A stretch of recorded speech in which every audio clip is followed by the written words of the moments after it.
আর আম্মু তো তার শখের চুলাতে এরকম করে রুটি ভাজতেই দিবে না। আজকে আম্মু সবে বরাত উপলক্ষে হালুয়া আর রুটি বানাবে, এই জন্য প্রথমে আম্মু সুজিটাকে ভেজে নেছে, তারপর এখানে দুধ জাল দিচ্ছে। এই যে হালুয়া বানানোর জন্য আম্মু সুজিটাকে ভেজে নেছে, যেটাকে আমরা একদম বলি সুজি, সুজি রান্না করছে সুজি খাবো, সেটাকে এরকম ছয় বরাতের রাতে এটাকে হালুয়া বলে।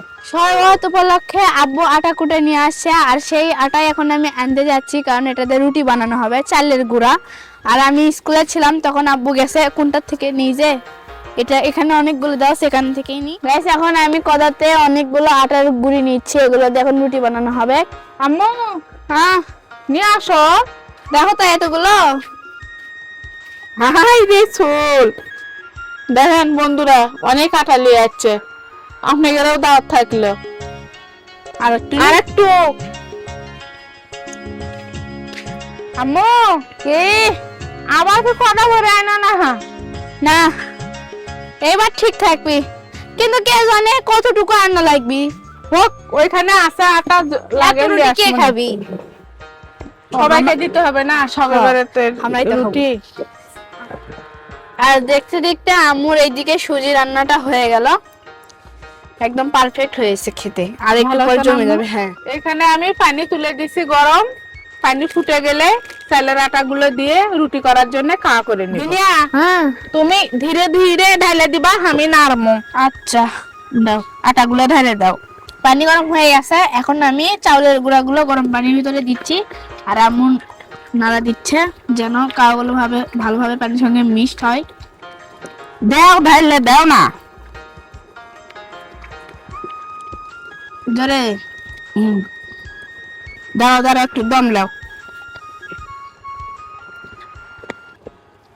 আর মনে হয় লাগবে না। না, আর একটু লাগবি, নরম আছে।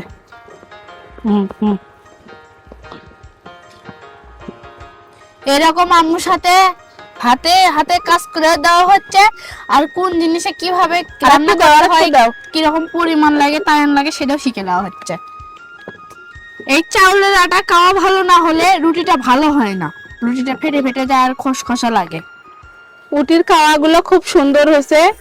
এখন আমি রুটি বেলার জন্য এরকম করে নিচ্ছি, এখন আমি রুটিগুলো এক এক করে বেলে নিচ্ছি। আর এই ফাঁকে আমি কি করব, এই জন্য বসে থেকে রুটিগুলো ভাজতেছি। আর আম্মু তো তার শখের চুলাতে এরকম করে রুটি ভাজতেই দিবে না, অনেকবার বলার পরে আম্মু রাজি হলো, তার দেখি রুটি ভালোই করা যায়, রুটিগুলো অনেক নরম হচ্ছে আর সারাই থাকতেছে। আমার মনে হয় চুলায় রুটি করার চাইতে এরকম এই কারেন্টের চুলায় রুটি করা অনেক ভালো। ও দিনিয়া, আমি হ্যাঁ। তোমার করছি যে চুলাত ভেজে নাও গো। আর দেখো তো কি সুন্দর ফুলিচ্ছে। আমার ভালো শখের আছে। চুলাটা দেখো, ইয়ে এটা করো না। খাইয়ে দেখো, এটা আমি খানু, ভালো লাগলো।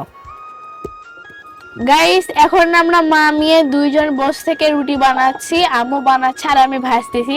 তো এভাবে আমাদের রুটি ভাজাগুলো হয়ে যাচ্ছে, আর দেখতে দেখতে প্রায় শেষের ভিতরে আসছে। তো আমরা রুটি ভাজি, আপনারা থাকেন। আল্লাহ হাফেজ।